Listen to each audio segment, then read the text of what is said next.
이번 시간에는 하나님의 의라는 주제로 한번 같이 정리해 보도록 하겠습니다. 좀 신학적이고 좀 논리적인 주제들이 많이 나오는데요. 그 가운데서 우리가 십자가의 의미를 한번 생각을 할 수 있으면 좋을 것 같습니다. 여러 가지 생각 그리고 성경 이런 것들을 많이 찾아볼 것 같아요. 그래서 이 개신교 신학이라고 하는 거 있잖아요. 우리가 이제 천주교가 아닌 일반적으로 교회가 가지고 있는, 여기서 이제 전가라고 하는 교리가 있어요. 전가. 이 전가가 뭐냐면은 이렇게 아담의 이 삼중 전가라고 해요. 이 세 가지를 이제 개신교에서는 삼중 전가라고 하거든요. 그래서 아담이 범죄했기 때문에 그 죄가 인류에게 넘어온다는 거죠. 한 사람이 죄를 지었기 때문에 많은 사람이 죄인이 되는 거잖아요. 뭐 그냥 성경 하나를 인용해서 뭐 우리가 그렇게 받아들이셔도 돼요. 그 다음에 이제 또 하나는 인간의 죄가 그리스도에게 전가된다는 표현이 있어요. 우리가 다 죄를 짓잖아요. 여기는 나라고 할게요. 내가 있고 예수님이 계시면 내 죄가 예수님께 가는 거고, 이거를 이제 대속이라고 그 표현을 써요. 그 다음에 이제 우리가 오늘 배우는 게 칭의잖아요. 의롭게 되는 거. 하나님의 의. 근데 그리스도의 의가 신자에게 전가된다는 거예요. 예수님께서는 의가 있으시고 의를 얻으셨고 이 의가 나에게 오기 때문에 내가 의인이 된다라는 거예요. 오늘 우리가 생각할 주제는 이게 과연 맞는 말이냐라는 거죠. 그래서 뭐 이거 두 개는 일반적으로 우리가 받아들일 수가 있는 주제라고 할 수 있고요. 이것도 사실 전가라고 보기는 좀 그래요. 이것도 인간의 죄가 예수에게 전가된다라고 보기는 조금 그렇긴 하지만, 어쨌든 예수님께서 십자가에 달리셔서 우리의 죄가 사함을 받는 거는 맞죠. 근데 이제 이 세 번째 것은 상당히 많이 잘못되어 있기 때문에 우리가 이 부분을 오늘 좀 정리를 해보는 게 우리의 목표입니다. 그래서 이제 여기서 요거, 인간의 죄가 예수에게 전가가 되고 예수님께서 하신 그 의 때문에 우리에게 그 의가 온다라는 이 사상, 이거를 이제 우리가 그 능동적 의와 수동적 의라는 표현으로 말을 할 수 있거든요. 그래서 미리 이걸 먼저 얘기를 해야 되겠죠. 이 개신교, 이 장로교를 기반으로 한 신학에서 뭐 사실은 뭐 다 비슷하죠. 나오는 건데, 예수님께서 이 땅에 사시면서 하나님의 뜻에 순종하며 사셨다는 거, 쉽게 말하면 율법을 지키셨다는 뜻인데, 그것이 이제 완전한 순종이다라고 하고, 그 수동적 순종은 십자가에 달리셨다라고 말해요. 실제로 있는 표현들입니다. 이게 전부 다. 이런 생각이 좀 잘못됐는데 이건 나중에 이야기를 하고요. 그래서 어떤 식으로 복음을 가르쳐 왔냐면, 이것도 굉장히 전통적으로 가르쳐 왔던 방식이에요. 하나님이 사람이 하나님께 나아갈 때는 완전한 순종으로 나가야 된다 이거예요. 근데 우리는 완전한 순종할 수가 없다라는 거죠. 그래서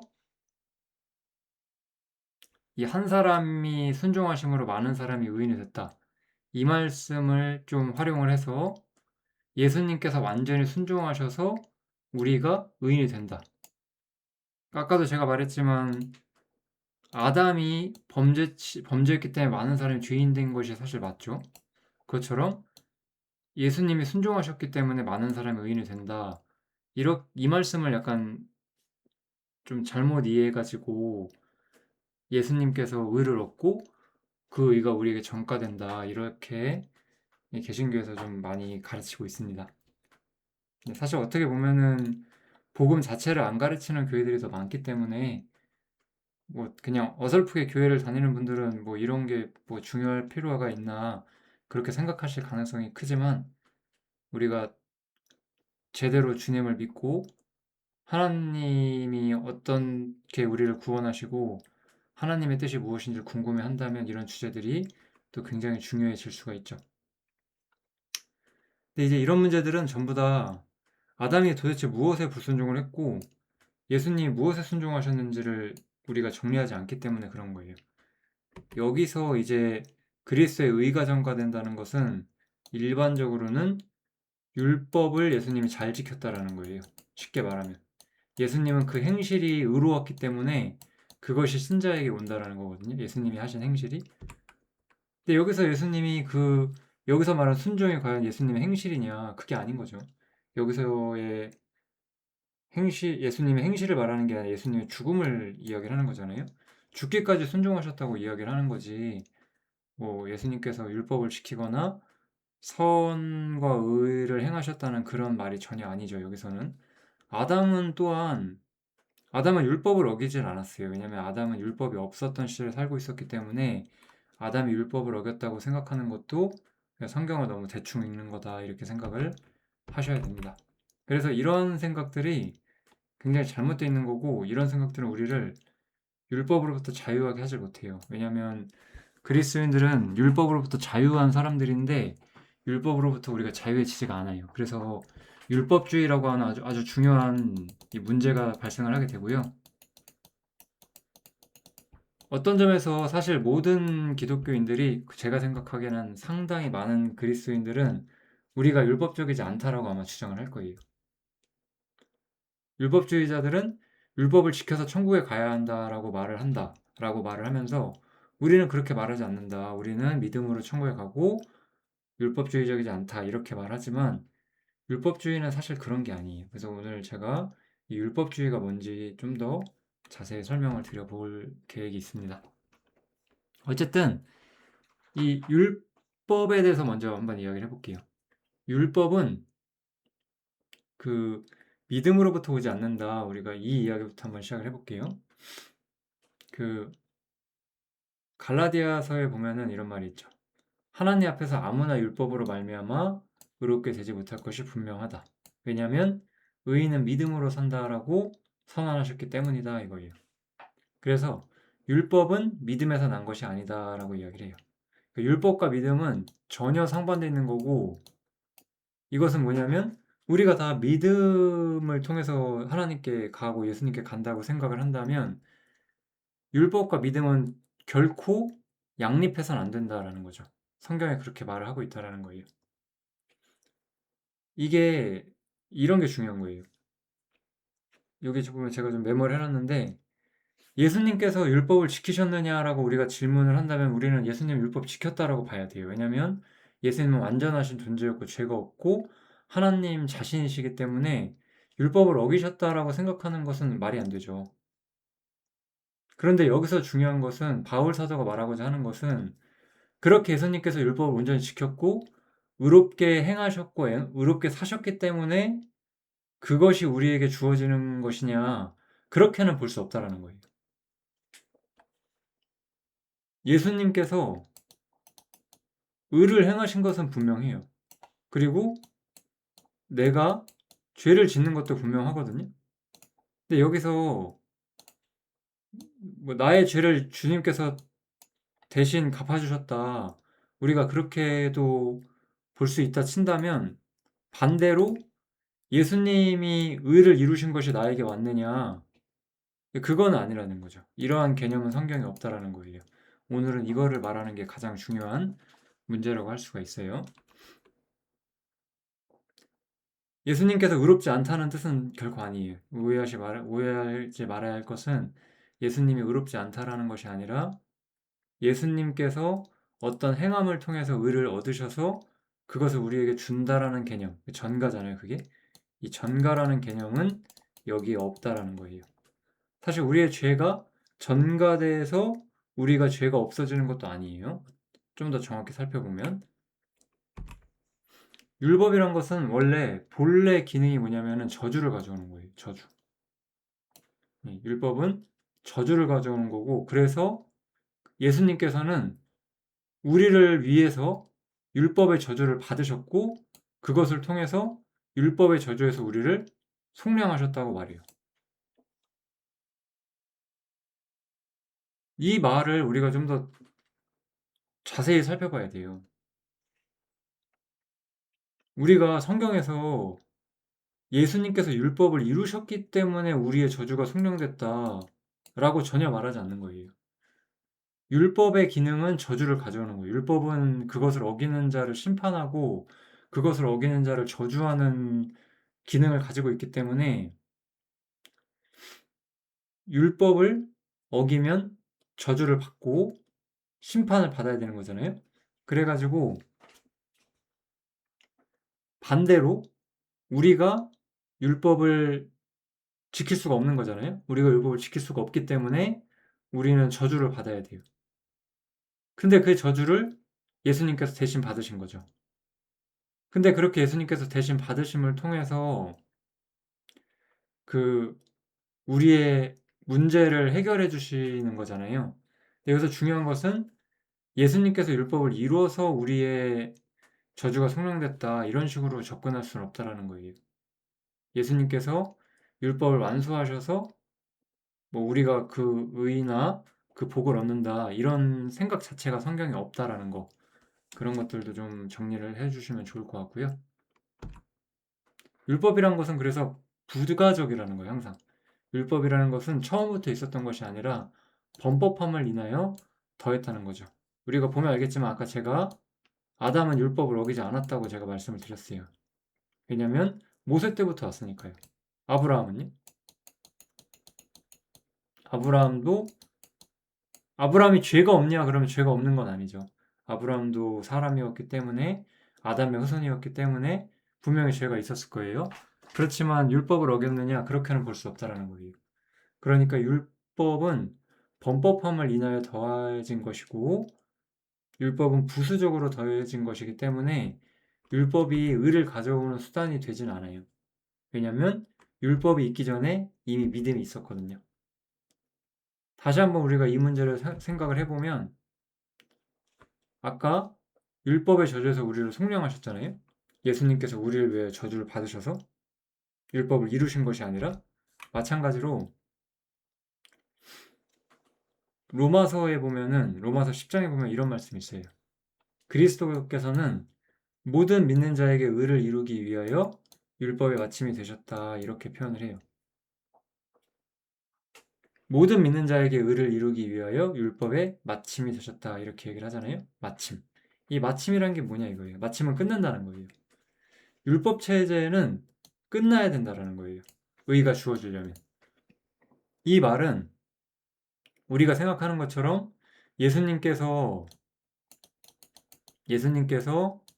율법을 지켜서 율법을 완수하셔가지고 의롭게 되셨고 그 의가 나에게 온다 이렇게 생각하면 안 된다는 거예요. 그렇게 생각하는 게 아니라 예수님께서 오셔서 십자가에서 돌아가셨잖아요. 나무에 달리셨잖아요. 나무에 있는 자마다 저주를 받은 바 된 거잖아요. 그래서 예수님께서는 십자가에 달리셨고 사실 아담 아래에 있는 모든 것을 사실 끝내시거든요. 그 이야기를 제가 뒤에서 좀 더 하겠지만 그렇게 함으로써 율법이 더 이상 기능할 수 없게 만드시거든요.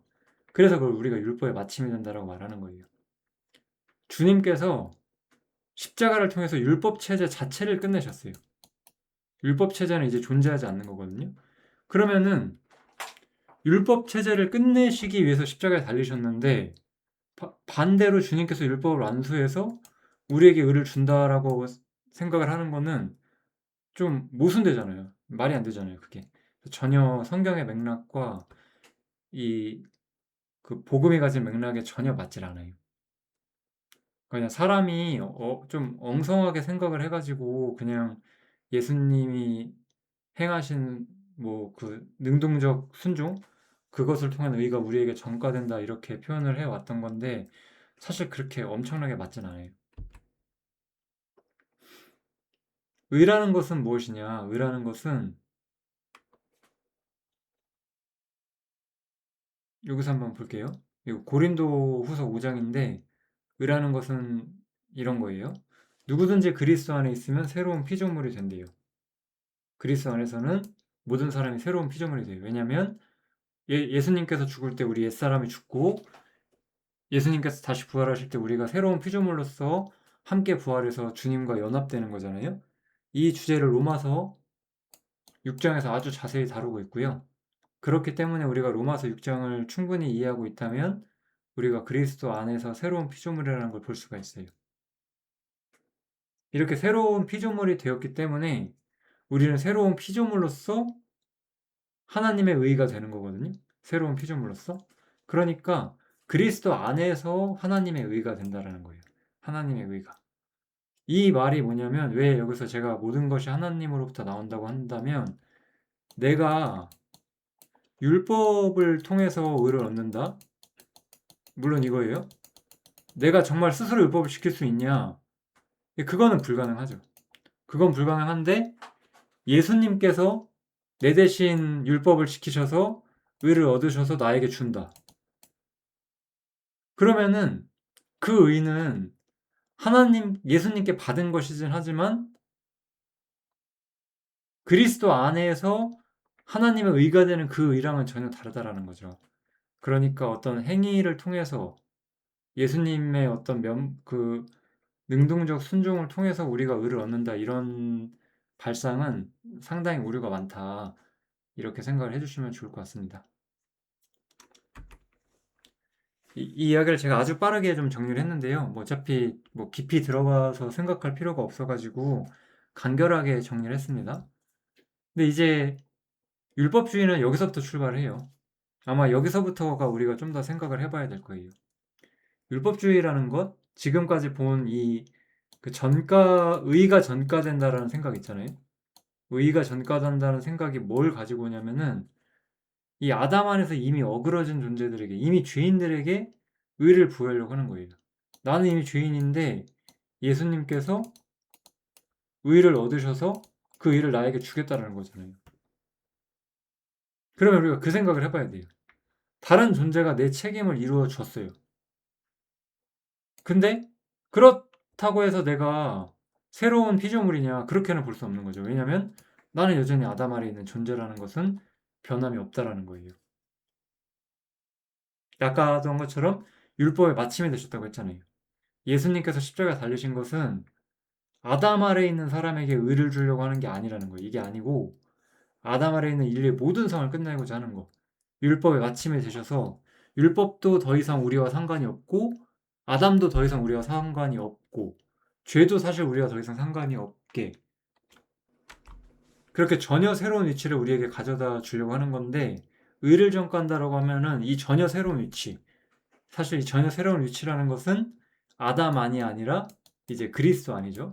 그리스도 안에서 우리가 새로운 피조물이 되니까 이 그리스도 안이란 진리가 흐려지게 되는 거고 결국은 계속해서 아담 아래에 있는 사람의 상태로서 자기 자신을 보는 형태로 신앙이 움직이게 되어 있어요. 그래서 율법주의라는 것은 결국 이런 거예요. 율법주의라는 것은 인간이 어떤 존재인지 이런 것들을 계속 살피는 거예요.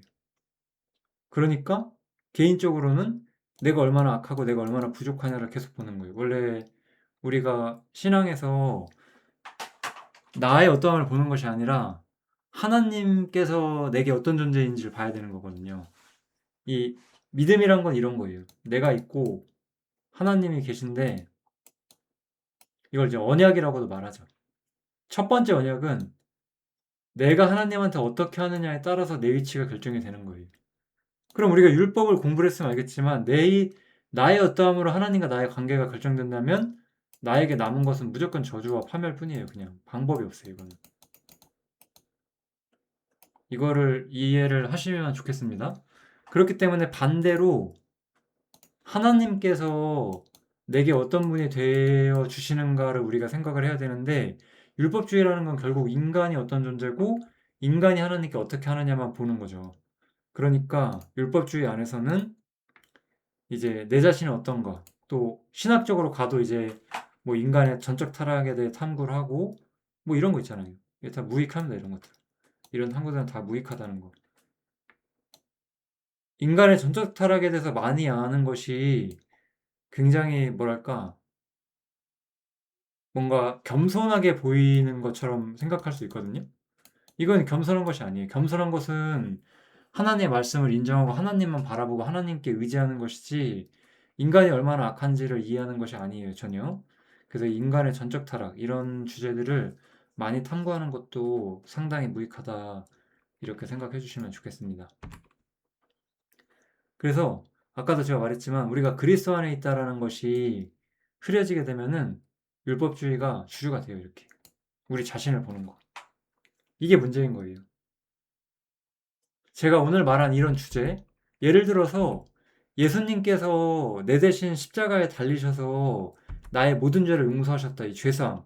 그거를 정말 우리가 아무런 의심 없이 믿고 있다면은 우리가 구원받은 건 확실해요. 근데 구원이 우리의 전부가 아니기 때문에 그런 거죠. 우리는 구원을 받았고 그리스도 안에서 하나님을 예배하고 하나님을 섬기며 살아야 되는데 이 율법주의가 들어오게 되면은 결국은 우리가 앞으로 어떻게 성도들이 어떻게 사느냐 이 문제에 굉장히 개입을 하게 되고 교회가 마땅히 가야 할 길, 우리 개인이 마땅히 가야 할 길을 회방하고 잘못된 가르침을 가져오기 마련이에요. 율법주의 자체는 그냥 죄사함까지만을 봤을 때는 크게 우리가 생각할 건 없지만 어설픈 좀 이해, 복음에 대해서 어설픈 이해가 있고 그 생각 속에서 율법주의적인 어떤 가르침을 가지고 있다면 결국은 우리의 삶을 어떻게 고칠 것이냐 이런 율법주의적인 어떤 가르침만 나오게 되고 그러면은 하나님이 내게 어떤 존재인지를 못 보게 되는 거죠. 이런 부분들을 좀 우리가 중요하게 생각할 필요가 있어요. 다 마찬가지예요. 율법주의라는 것이 갈라디아서를 한번 생각을 해보세요. 갈라디아서를 보면 바울 사도가 그들이 구원이 아니라서 율법주의자라서 율법을 지켜서 천국에 가야 한다고 주장해서 갈라디아서를 쓴 게 아니거든요. 갈라디아서에 나온 그 갈라디아 성도들은 믿음으로 시작했는데 행위로 마치려고 했잖아요. 성령으로 시작했다가 육체로 마치려고 했죠. 믿음으로 시작했는데 행위로 가려고 하잖아요. 율법주의는 이런 문제를 우리한테 가져올 수 있다는 거예요. 그래서 우리가 율법주의를 좀 이해를 잘 해야 할 필요가 있습니다. 아주 중요하게 생각을 해주셔야 돼요. 그래서 율법과 연결돼서 우리가 생각하게 되면 행위로 돌아가게 되고 이 행위 속에서 성화를 생각하게 돼요. 그래서 만약에 주님께서 율법을 지켜서 우리에게 의를 주셨어요. 그럼 이제 우리는 어떻게 살아야 돼요? 마땅히 율법 지키는 삶을 살아야 되는 거죠. 꼭 율법을 지켜야 천국 간다는 게 아니에요. 율법은 의를 행하는 것이고 선을 행하는 거니까 맞는 거 아니냐. 이걸 행하는 삶을 살아야 한다. 뭐 그게 그냥 보편적으로 맞는 말일 수 있죠. 근데 이제 이것이 어떤 그리스도인의 목표가 된다면 내가 못 지킬 때는 어떡할 거냐 그거예요. 그럼 우리는 못 지킬 때는 하나님과 우리의 관계가 훼손되게 되고 점점 더 율법적인 사람이 되고 자기만 보는 사람이 되고 그러면 실제로는 은혜에서 떨어지는 상태가 된다는 거예요. 율법과 성화가 연결되어 있으면 항상 문제가 뭐냐면은 우리가 이걸 못하기 때문에 문제가 되는 거예요. 잘할 수 있으면 문제될 게 없죠. 잘할 수 있으면 문제될 게 없는데 우리는 이걸 못하잖아요. 근데 그래도 잘하려고 노력해야 된다라고 주장을 하겠죠. 이런 걸 주장한 사람들은. 근데 아무리 노력해도 우리가 못해요. 못하는 순간 모든 게 무너져 내리기 때문에 이러한 사고방식 자체가 깨져야 되는 거예요. 만약에 그래서 우리가 그리스도 안에서 의롭게 되려 하다가 이거는 그러니까 이 말씀을 한 이유가 그거거든요. 이 말씀은 우리가 그리스도 안에서 의롭게 되려고 하다가 우리가 율법을 통해서 의롭게 되려고 하면은 우리는 죄인으로 나타날 거다 이거예요. 그러면은 주님께서 우리를 죄를 짓게 하시는 것이냐? 그것이 절대 될 수 없다는 거죠.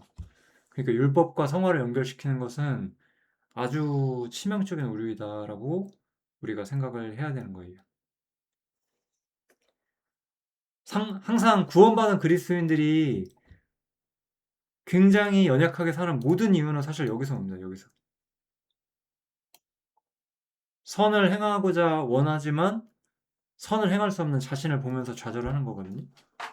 악을 행하지 않고자 하지만 악을 막을 수 없는 자신의 본성 때문에 우리가 약해지는 거예요. 그런 문제에 대해서 해결을 받지 못하고 끊임없이 자신만을 채찍질하면서 그게 겸손한 것이고 그게 옳다라고 생각하면서 진짜 복음을 이해하지 못하기 때문에 성화의 길에서 잘못된 삶을 선택을 하게 되고 율법주의적인 신앙생활이 되는 거고, 사도 바울은 그것을 부수기 위해서 사실 평생을 바쳤던 사람이, 바울 서신은 율법주의와의 어떤 싸움을 정말로 많이 하고 있죠. 그래서 이제 우리가 배울 건 이제 하나님의 의였잖아요. 그래서 이제는 율법 외에 하나님의 한 의가 나타났다는 거예요. 율법 외에 하나님의 한 의가. 이것은, 이 하나님의 의라는 건 무엇이냐? 아까 우리가 개신교에서 주장하는 것들은 이런 거잖아요. 예수님께서 온전히 사셔서 그 의를 우리가 받는다. 그게 아니라는 거예요. 이 하나님의 의라는 것은 본질적으로 소유하고 계신 의가 나타났다는 거예요. 여기서 이제 제일 중요한 게 이제 전가라는 게 뭔지 다시 한번 설명하면서 얘기 드릴 텐데, 어떠한 행함을 통해서 주어지는 의가 아니라는 거죠. 그냥 본질적으로 소유하고 있는 의라는 거죠. 이 얘기도 제가 좀 이따 좀 더 해보겠습니다. 우리가 한번 생각을 해보세요. 하나님께서 율법을 지키셨기 때문에 의로운가? 이게 말이 안 되죠, 이게. 그죠? 율법을 주신 분이시지 율법을 지켰기 때문에 의롭다라고 우리가 볼 수는 없어요. 말이 안 되는 생각이죠, 이런 것들이. 예수님께서 행함을 통해서 의를 획득하셔서 그 획득하신 의를 사람에게 준다는 생각도 성경에서 우리가 찾을 수가 없죠. 이 획득하신 의를 사람에게 주는다는 개념 자체가 없는 거예요. 왜냐하면은 의롭다라는 것은 본질적으로 어떻다는 말이기 때문에 우리가 뭔가를 얻어서 되는 것이 아닌 거거든요, 이게. 그래서 전가라는 단어를 조금 더 생각을 해보면, 여기서 제가 로마서 4장을 많이 인용을 했죠. 아브라함이 하나님을 믿음에 이것이 저에게 의로 여기신 바 되었다. 여기서도 그의 믿음을 의로 여기신다.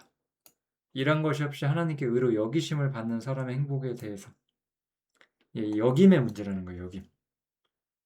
행위의 결과로 어떤 공로가 사람에게 주어지는 게 아니라 근본적으로 다른 상태로 봐주시겠다는 거예요. 이게 여김이에요. 여김. 우리가 이제 연합이라는 진리를 또 배우게 되면, 우리가 죄에 대해서는 죽었고 하나님에 대해서는 스스로 살았다고 여겨야 된다라고 표현이 나오거든요. 우리가 그렇게 되었다라고 믿음으로 받아들이라는 거예요. 그러니까 이거는 의가 우리한테 주어졌다는 것이 아니라 우리가 본질적으로 의로운 존재가 되었다고 받아들여야 한다라는 뜻이 되는 거죠. 그러니까 예수님이 행하신 의가 우리에게 전가된다라는 표현은, 사실은 이 전가라는 단어는 여기 나와 있는 단어들, 이 여긴다는 단어가 성경에 이제 킹제임스 버전에 보면 크게 세 가지가 나오는데, 뭐 그걸 제가 쓰진 않을게요. 크게 세 가지 단어가 나오는데 그 중에 한 단어를 우리나라 말로 번역을 하면 그걸 정가라고 해요. 그래서 우리가 그래서 정가라는 단어를 쓰고 있는데, 정가된 것은 아니에요. 사실은 여겨지는 거예요. 이렇게 얘기를 해주시면, 이 행함을 통해서 사람이 의를 얻는 것도 아니고 예수님의 행위의 공로가 우리에게 오는 것도 아니다. 이런 것들은 충분히 정리가 될 수 있을 것 같습니다. 뭐 여기까지는 좀 그 정가 교리에 대한 반박이었다고 한다면, 그냥 이제부터는 한번 하나님 자신의 의로우심을 한번 잘 묵상을 해주시면 좋을 것 같습니다. 여기가 훨씬 더 우리한테 유익함이 많이 있겠죠.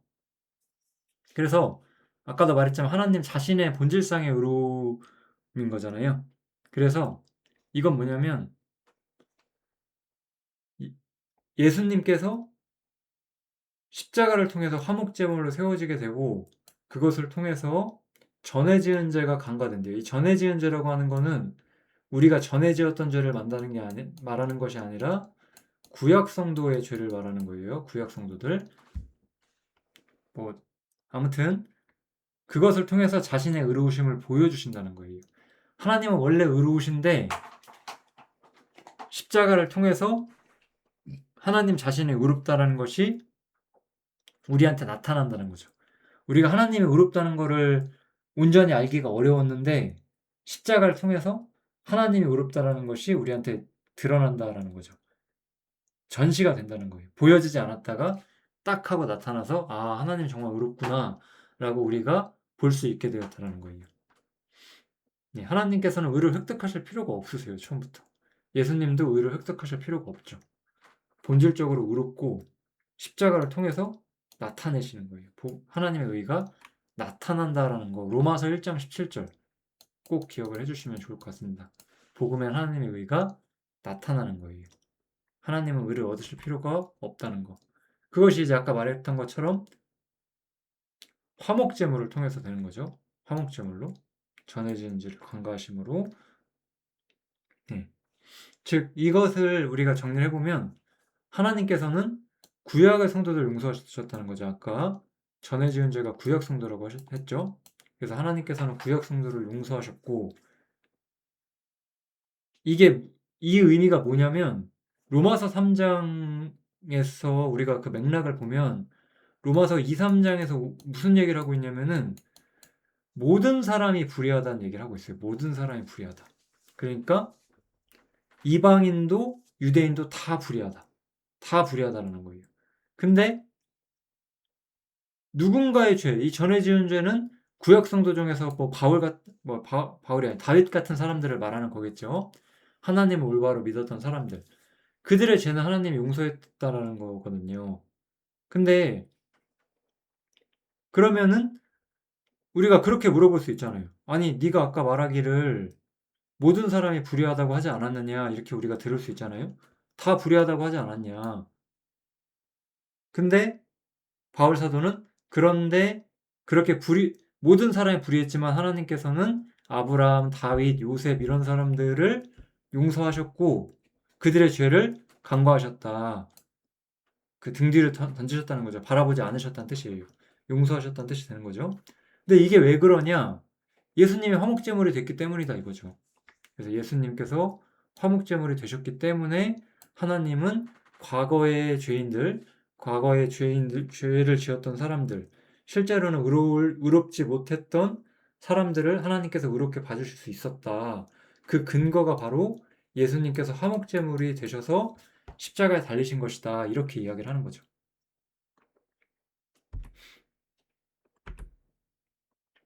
여기서 이제 좀 번외적인 이야기를 잠깐 하면요. 이제 하나님 의로우심을 이렇게 나타내 주시는 거잖아요. 십자가를 통해서. 이제 십자가를 통해서 어떻게 하나님의 의가 나타나느냐. 우리가 그걸 이해를 못하죠. 왜냐면은 우리는 하나님을 전부 다 알 수가 없잖아요. 그래서 먼저 그냥 잠깐 얘기 드리고 싶은 거는 사람이 하나님의 의를 완전히 판단할 수는 없다는 거예요. 즉 바울 사도는 분명히 이런 얘기를 하고 있어요.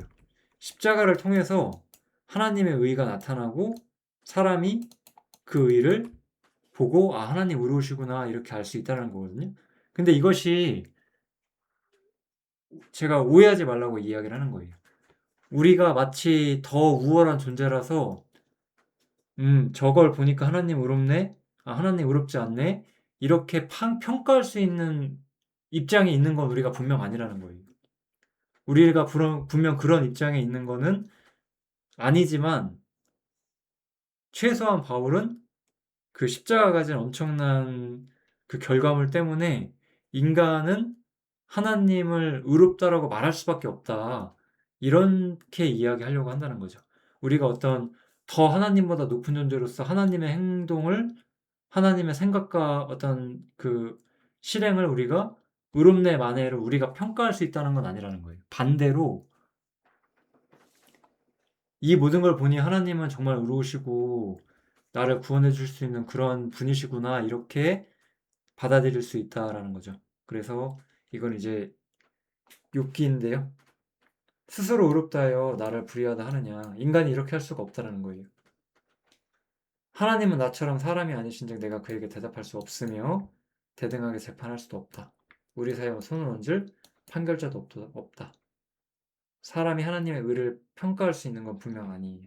다만 십자가를 우리가 올바로 보게 되면 그 은혜를 통해서 거기서 나타나는 사람을 통해서 하나님의 공의를 바라볼 수 있다라는 거죠. 즉 결국 하나님을 믿어야지만 하나님의 의가 보인다 이렇게 생각하셔도 될 것 같습니다.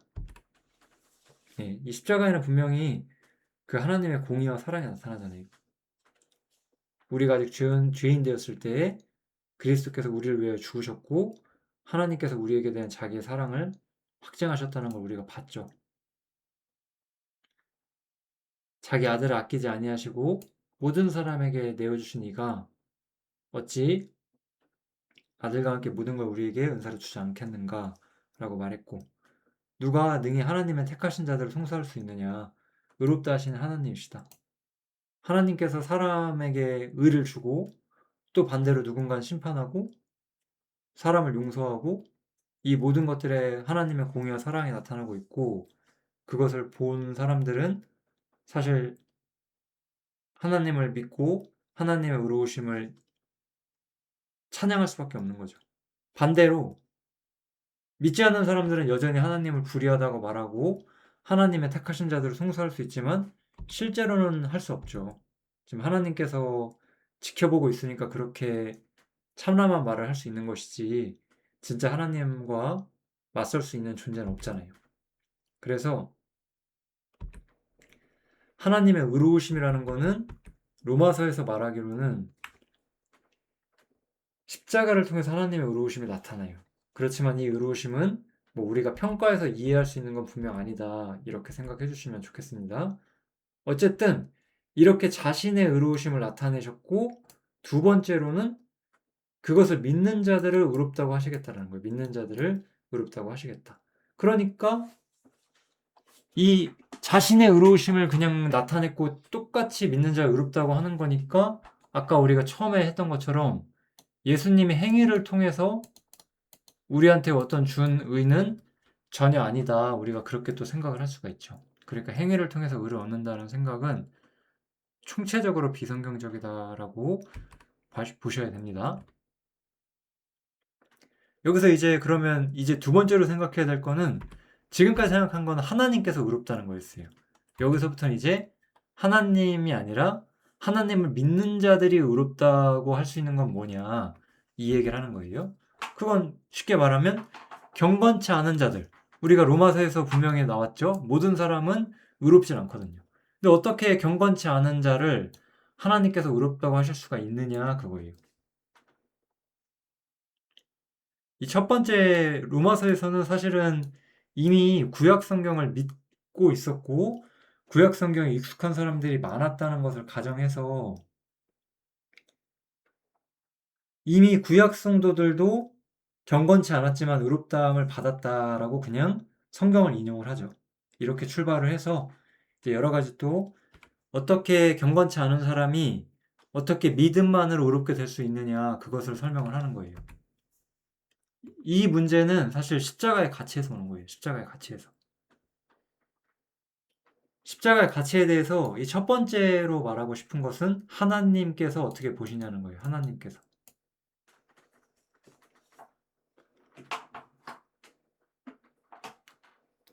예수님께서는 죽기까지 복종하셔서 십자가에 죽으셨고 이것 때문에 하나님께서는 예수님을 지극히 높여셨다라고 분명히 말을 해요. 십자가가 얼마나 위대한 것이냐 우리가 평가할 수 있을까요? 우리는 그거 평가할 수가 없어요. 우리는 그 결과물을 보고 하나님께서 얼마나 십자가를 높이 평가하시는가를 믿는 거예요. 우리가 어떻게 십자가의 가치를 완벽히 이해할 수 있겠어요? 그것이 얼마나 엄청난 일이고 귀중한 일이고 중요한 일인지 우리가 얼마나 이해할 수 있겠어요? 물론 그것이 우리가 전혀 중요하지 않다라고 생각하는 게 아니라 그 측량을 우리가 다 할 수가 없잖아요. 그 무한하신 존재의 그 가치를 우리가 다 이해할 수가 없다라는 거예요. 근데 다만 우리한테 눈에 보이는 것은 십자가를 통해서 예수님께서 하늘에 있는 모든 영광을 소유하셨다는 거죠. 하나님께서 예수님께 그걸 주었다는 거예요. 요한복음에 보면 이런 주제들이 여러모로 나옵니다. 우리가 이해할 수 있는 부분도 조금은 있죠. 너희가 알거니와 너희 조상의 유전한 망령된 행실에서 구속된 것은 은이나 금같이 없어질 것이 아니고 오직 어린 양 같은 그리스도의 보배로운 피다. 이렇게 해서 그분의 보혈이 우리의 죄를 용서했다라고 분명히 성경은 선언하고 있죠. 또 이거는 베드로가 말한 말이고요. 베드로 전서에서 말한 말이고 이건 히브리서예요. 히브리서에서도 보면 흠없는 자기를 하나님께 드린 그리스도의 피가 어떻게 너희 양심으로 깨끗하게 하지 못하겠느냐 이렇게 말하면서 그 보혈이 사람의 문제를 해결할 수 있다라는 것을 분명히 이야기를 해줘요. 먼저 십자가가 하나님 보시기에 얼마나 큰 가치가 있느냐를 봐야 하는 것이고, 두 번째로는 그 예수님의 십자가가 우리의 죄의 문제를 해결할 수 있다는 것을 봐야 돼요. 우리의 죄 문제가 해결됐기 때문에 우리가 의로워질 수가 있는 거잖아요. 그렇지만 단지 이 죄 문제가 해결됐다고 해서 우리가 믿는 의가 다 드러나는 건 아니에요. 왜냐하면 믿음은 이 죄 문제 해결보다 먼저 세상에 왔었거든요. 이 아브라함이 여호와를 믿으니 여호와께서 이를 그의로 여기셨다. 이게 창세기에 나오죠. 창세기 때는 율법이 없었잖아요. 그러니까 율법과 죄사함 이전부터 이미 믿음이라는 게 있었어요. 한번 생각을 해보세요. 아브라함이 죄사함 받았는가? 아브라함은 죄사함 받은 적이 없거든요. 왜냐하면 자신이 죄인이라서 죄 용서를 받는다 이런 개념 자체가 없었던 시대에 살고 있죠. 우리가 이런 문제도 마찬가지예요. 아브라함도 죄사함 받았겠지. 약간 그 나름대로 그 시대 나름대로 뭔가가 있겠지라고 저도 옛날에 생각했는데 그렇게 성경을 보면 우리가 많은 걸 놓치게 됩니다. 그냥 우리가 이해하는 편견을 가지고 그냥 알아서 해석을 하는 거잖아요. 근데 아브라함은 사실 죄사함을 믿은 것이 아니라 아브라함 부활을 믿었어요. 왜냐면 로마서에서 보면은 아브라함의 믿음에 대해서 바울 사도가 이렇게 해석을 하죠. 그의 믿은 바, 아브라함이죠. 아브라함이 믿은 하나님은 죽은 자를 살리시고 없는 것을 있는 것 같이 부르신 이시다 이거예요. 아브라함은 부활을 믿었어요. 그럼 부활이 어떻게 우리의 아까 경건치 않은 자를 의롭다 하시는 데 있어서 어떻게 부활이 중요한 근거가 되느냐 이거거든요. 계속해서 이것도 로마서 4장이죠. 아브라함에게 아브라함을 의롭다고 여기셨다고 기록한 것은 아브라함만 위한 것이 아니다라고 분명히 선언하고 있어요.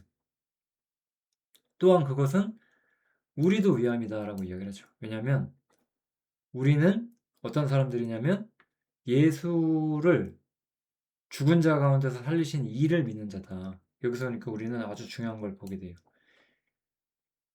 예수님을 믿는다는 말이 있어요. 예수님께서 우리의 죄를 용서하시기 위해서 십자가에 달렸고 우리는 그 예수님을 믿는다는 말이 있고 또 하나의 중요한 말이 있죠.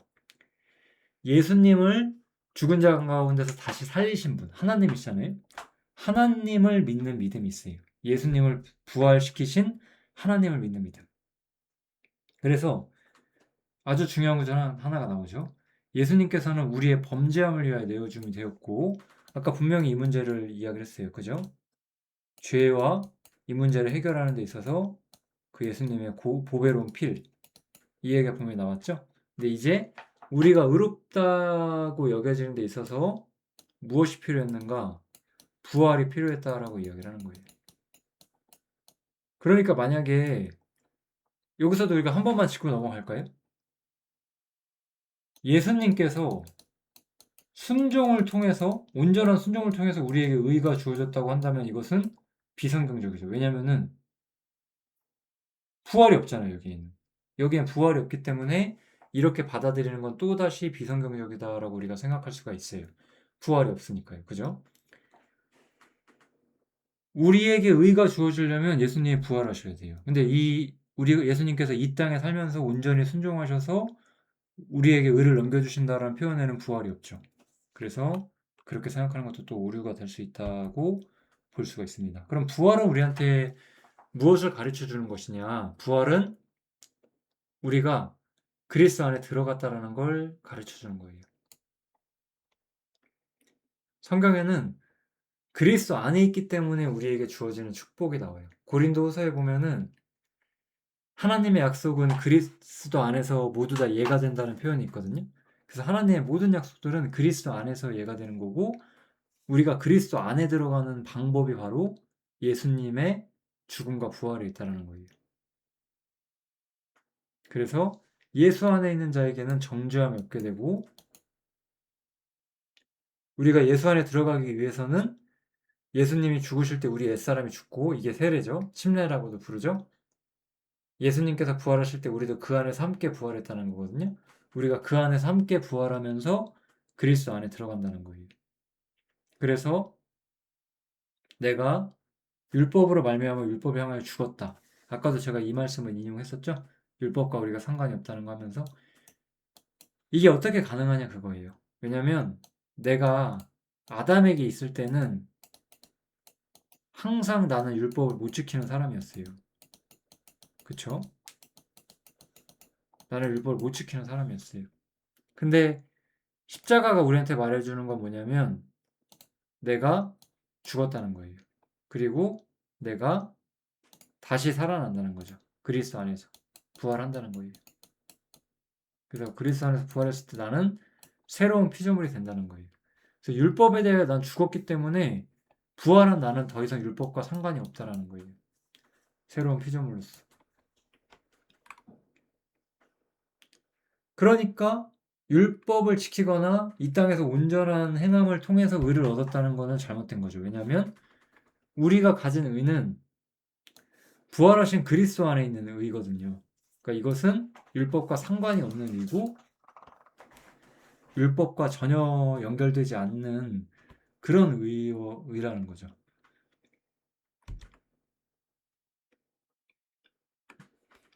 또 고린도후서 5장에 나오는 구절들인데요. 고린도후서 5장에도 이런 게 나오죠. 하나님께서 죄를 알지도 못하신 자로 우리를 대신하여 죄를 삼으신 것은 저의 안에서 하나님의 의가 되게 하려 하심이라. 예. 율법과는 전혀 다른 하나님의 의가 들어왔다는 거예요. 이게 그리고 우리에게 주어진다는 거죠.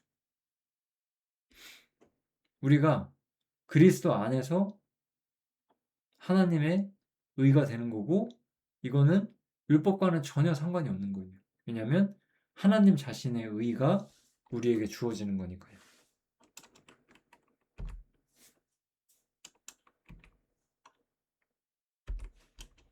하나님 자신의 의라는 것이 우리가 어떻게 드러나느냐, 십자가를 통해서 드러났잖아요, 지금까지. 그래서 십자가를 통해서 죄인을 용서하고 또 죄인을 심판하실 수도 있고요. 받아들이지 않는 경우에 이 모든 것들에 하나님의 의가 나타났고, 사람이 이 안에서 의롭다고 여겨질 수 있고, 이 모든 문제들에서 하나님의 의가 나타났고, 이제 우리는 그리스도 안에서 죽음과 부활을 통해서 그리스도 안에 있을 때 그리스도 안에서 우리 하나님의 의가 되는 거고, 결코 행위를 통해서 받는 건 아니다 이거예요. 하나님의 의로우심을 우리가 이해하는 게 가장 어려워요. 하나님이 의롭다고 한다면 모든 것이 우리한테 이해가 되는 거지만, 하나님은 의롭다라는 것을 우리가 이해하는 게 가장 어렵고, 마지막으로 그 이야기를 하고 마치도록 하겠습니다. 요한복음 16장에 보면 굉장한 이야기가 나오죠. 그 진리의 성령이 오시면 그가 죄에 대해서, 의에 대해서, 심판에 대해서 세상을 가르칠 것이다. 이렇게 성경에 나오죠.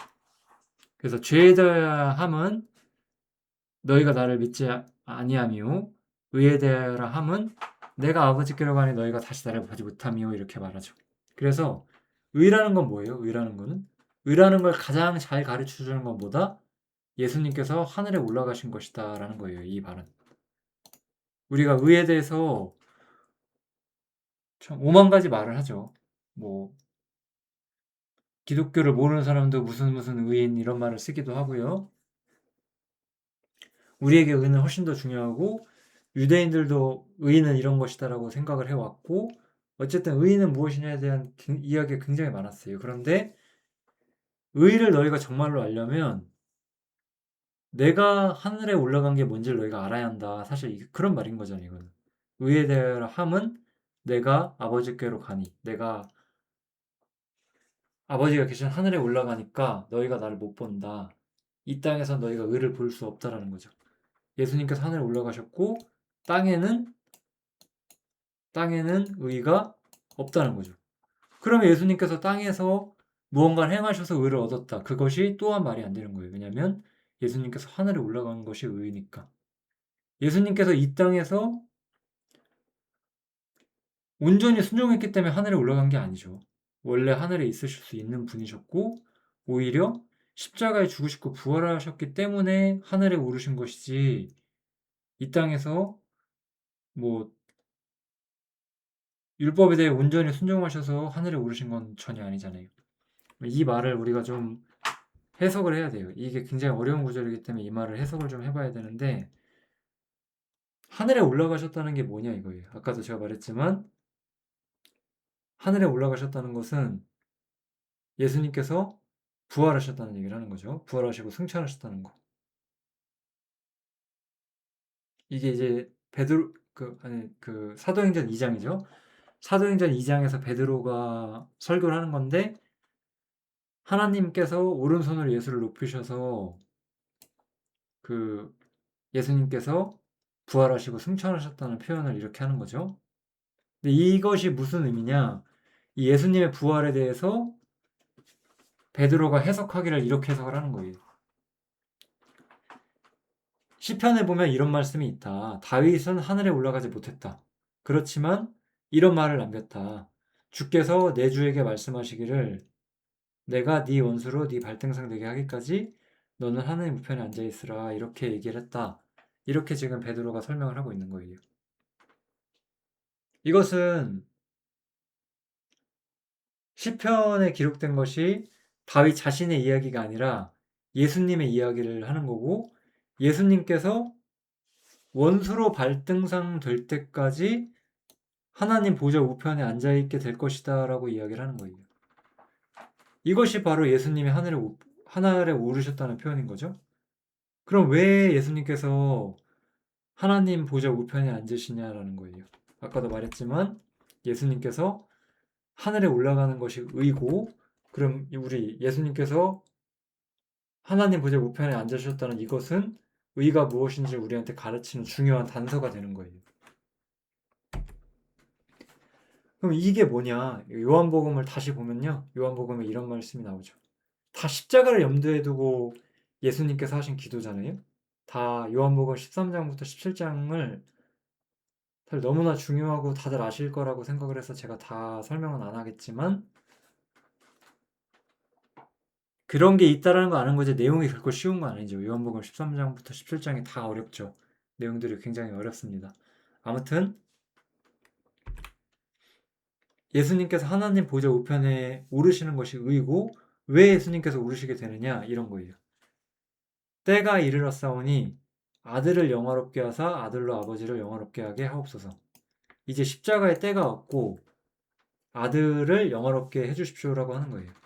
예수님께서 십자가에 달리시면 이제 아들은 그 하나님의 모든 요구가 충족이 되고 죄인을 구원할 수 있고 하나님의 공의가 나타나게 되고 하나님의 의가 나타나게 돼요. 이렇게 했기 때문에 이제 하나님께서 이 아들을 영화롭게 해주십시오라고 예수님께서 하나님께 기도를 하는 거예요. 즉 이런 말이에요. 십자가가 있었고 이제 아들을 영화롭게 해주셔서 아들을 부활시키셔서 하늘로 올려보내 달라라는 거예요. 그러면 이제 아들이 또한 아버지를 다시 영화롭게 할 수 있습니다라고 이야기를 하는 거죠. 예수님이 하나님 보좌 우편에 오르게 되면 의가 무엇인지가 드러나게 되고 이제 다시 아버지의 영광을 드높이게 되고 하나님의 의를 세상에 보여줄 수 있게 된다. 이렇게 표현을 하고 있으신 거예요, 지금. 그리고 이렇게 됐기 때문에 아버지께서 아들에게 주신 모든 자들, 예수님을 믿는 사람들, 그 사람들에게 영생이 주어지게 된다라고 말하는 거예요.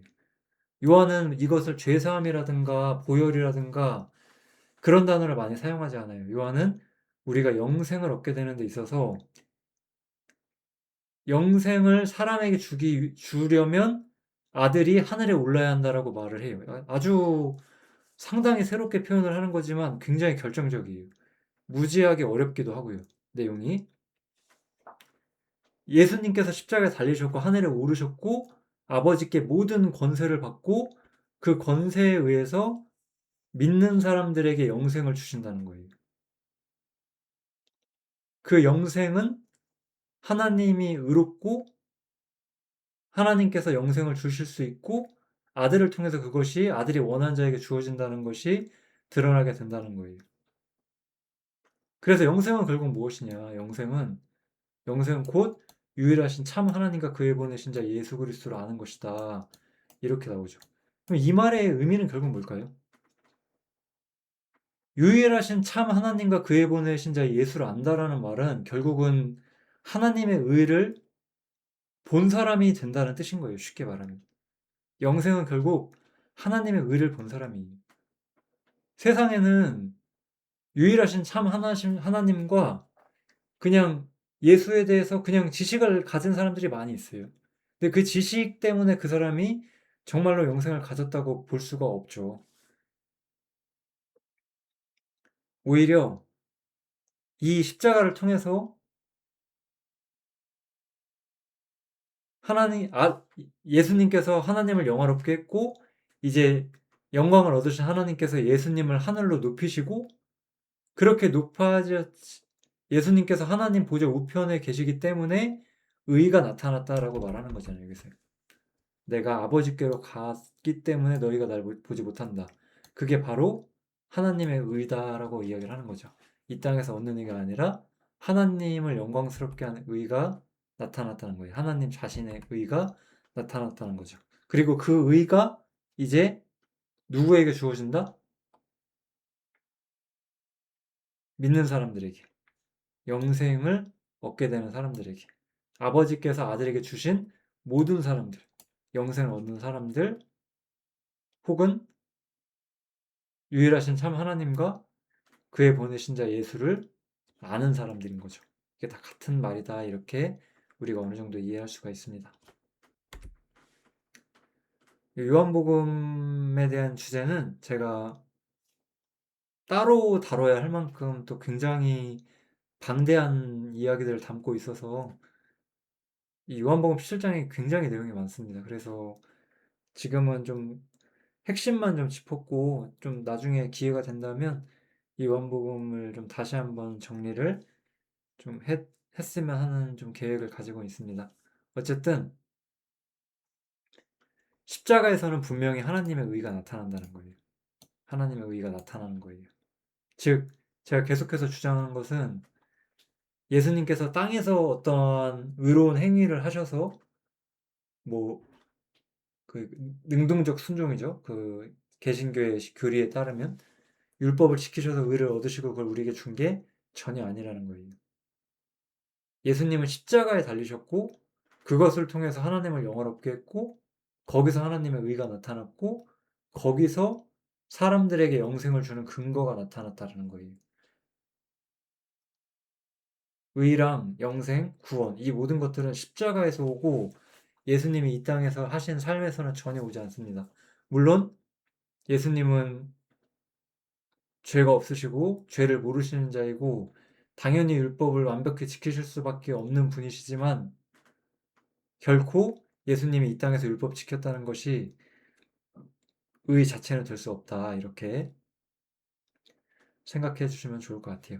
좀 하나님의 의에 대해서 좀 여러 가지로 좀 복잡한 주제들을 좀 설명을 해 봤습니다.